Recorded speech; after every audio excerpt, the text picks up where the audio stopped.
जय हिंद, नमस्कार। I hope कि आप सब अच्छे हो गए। आज का हमारा टॉपिक है हिंदी का। तो चलिए शुरू करते हैं।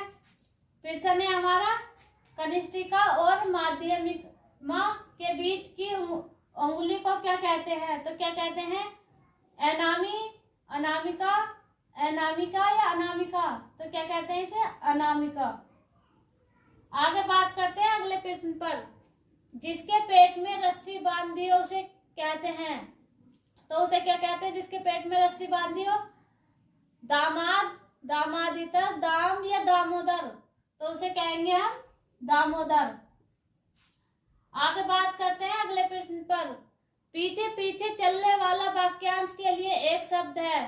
तो पीछे पीछे चलने वाले वाक्यांश के लिए एक शब्द है। अनुचर है, अनुगामी है, अनुवर्ती है, अनुगम्य है। तो क्या हो जाएगा इसका? पीछे पीछे चलने वाले के लिए अनुगामी। आगे बात करते हैं अगले प्रश्न पर।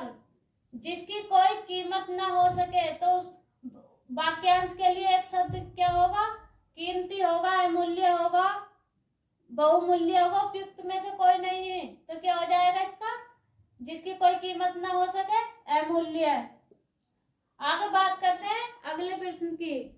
थोड़ा नपतुला भोजन करने वाला वाक्यांश के लिए एक शब्द है। तो क्या है? मित व्ययी है, मित व्यय है, मितहारी है, मितहरीन है। तो क्या हो जाएगा? मितहारी। आगे बात करते हैं अगले प्रश्न पर। गुरु के समीप रहकर अध्ययन करने वाले के लिए एक शब्द है।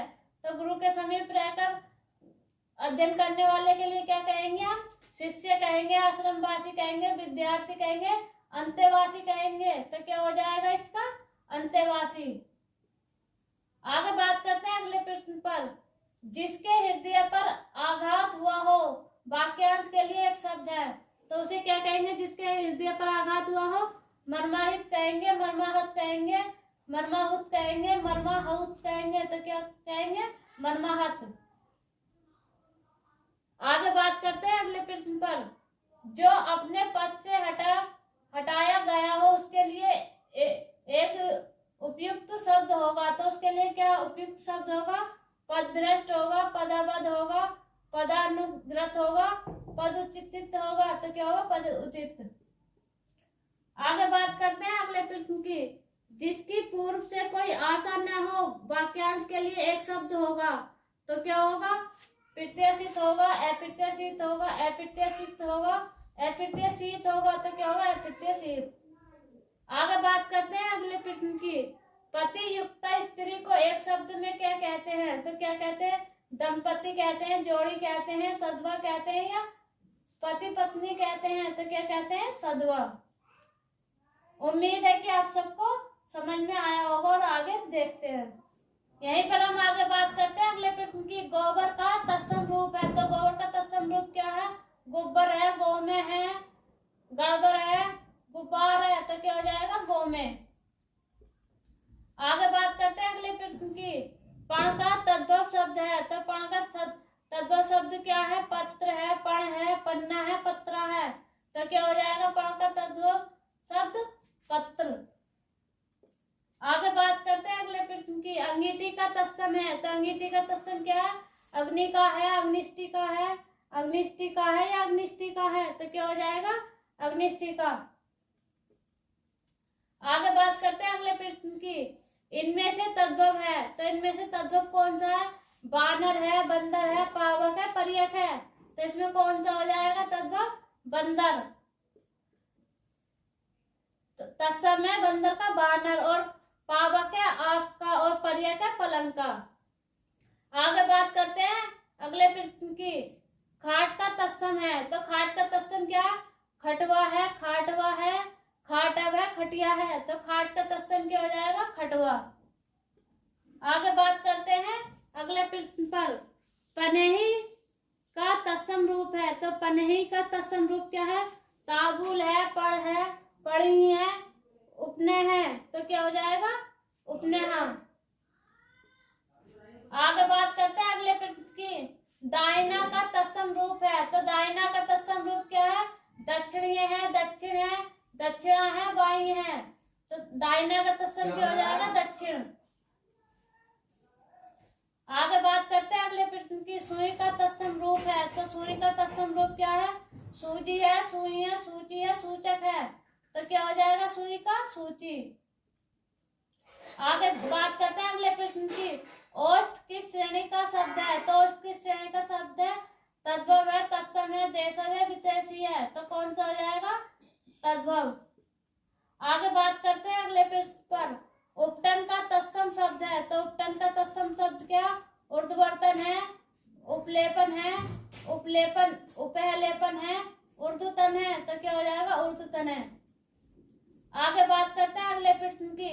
अटारी का तत्सम शब्द है, तो अटारी का तत्सम शब्द क्या है? अट्टालिका है, अट्टालिका है, अट्टालिका है या अटालिका है, तो क्या हो जाएगा? अटालिका। आगे बात करते हैं अगले प्रश्न की। घोटक का तद्भव रूप क्या है? तो घोटक का तद्भव रूप क्या है? अशुभ है, घोड़ा है, तुरंग है, तो इसका तद्भव क्या हो जाएगा? घोटक का घोड़ा। उम्मीद है कि आप सबको समझ में आया होगा और आगे देखते हैं। आगे बात करते हैं अगले प्रश्न पर। आकाश का पर्यायवाची शब्द नहीं है, तो आकाश का पर्यायवाची शब्द क्या नहीं है? गगन है, नभ है, अंबर है, अवनी है, तो क्या नहीं है आकाश का? अवनी। अवनी किसका? धरती का। आगे बात करते हैं अगले प्रश्न की। अलंकेश का पर्यायवाची शब्द है, तो अलंकेश का पर्यायवाची शब्द क्या है? बादल का है, कल्पवृक्ष का है, कुबेर का है, चपला का है, तो किसका हो जाएगा? ये कुबेर का। आगे बात करते हैं। सूर्य का पर्यायवाची शब्द नहीं है, तो सूर्य का पर्यायवाची शब्द क्या नहीं है? रवि, भास्कर, हंस, सारंग, तो क्या हो जाएगा? सारंग नहीं है। आगे देखते हैं अगले प्रश्न पर। तर्कस का पर्यायवाची शब्द है, तो तर्कस का पर्यायवाची शब्द क्या है? वीर है, धनुष है, प्रतिभा है, निसंग है, तो क्या हो जाएगा? तर्कस का निसंग। आगे बात करते हैं अगले प्रश्न की। बसंत के 4 पर्याय दिए गए हैं, इनमें त्रुटिपूर्ण कौन है? तो कौन सा है? ऋतुपति है, कुसुमाकर है, मधुमास है, कायांतर है, तो क्या हो जाएगा? कांतार। आगे बात करते हैं अगले प्रश्न पर। घोड़े का पर्यायवाची शब्द नहीं है, तो घोड़े का पर्यायवाची शब्द कौन सा नहीं है? अश्व है, सैंधव है, घोटक है, यातुधान है, तो क्या हो जाएगा? यातुधान। आगे बात करते हैं अगले प्रश्न पर। निम्नलिखित में से हनुमान का पर्यायवाची शब्द नहीं है, तो हनुमान का कौन सा नहीं है? राम भक्त है, पवन सुतु है, बजरंग बली है, कपीश्वर है, तो क्या हो जाएगा इसका? राम भक्त। आगे बात करते हैं अगले प्रश्न की। पताका का पर्यायवाची शब्द नहीं है, तो पताका का पर्यायवाची शब्द कौन सा नहीं है? निशान है, ध्वज है, झंडा है, प्रस्तर है, तो क्या हो जाएगा इसका? प्रस्तर। प्रस्तर किसका? पत्थर का। आगे बात करते हैं अगले प्रश्न पर। सरस्वती के 4 पर्याय दिए गए हैं, इनमें से गलत कौन सा है? तो कौन सा गलत है? भारती है, शारदा है, भामा है, बागेश्वर है, तो कौन सा गलत है? भामा। आगे बात करते हैं अगले प्रश्न की। महाश्वेता किसका पर्यायवाची शब्द है? तो किसका है? लक्ष्मी का है, सरस्वती का है, पार्वती का है, सीता का है, तो किसका हो जाएगा? ये सरस्वती का। आगे बात करते हैं अगले प्रश्न पर। कमल का पर्यायवाची शब्द नहीं है, तो कमल का पर्यायवाची शब्द क्या नहीं है? सरोज है, अरविंद है, सलील है, पंकज है, तो क्या हो जाएगा? सलील। आगे बात करते हैं अगले प्रश्न की। हवा का पर्यायवाची नहीं है, तो हवा का पर्यायवाची क्या नहीं है? वायु है, बयार है, समीर है, ध्वज है, तो कौन सा नहीं है हवा का पर्यायवाची? ध्वज। ध्वज किसका? झंडे का। अगर वीडियो अच्छा लगा तो वीडियो को लाइक करें, शेयर करें, चैनल पर नए हैं तो चैनल को सब्सक्राइब करें।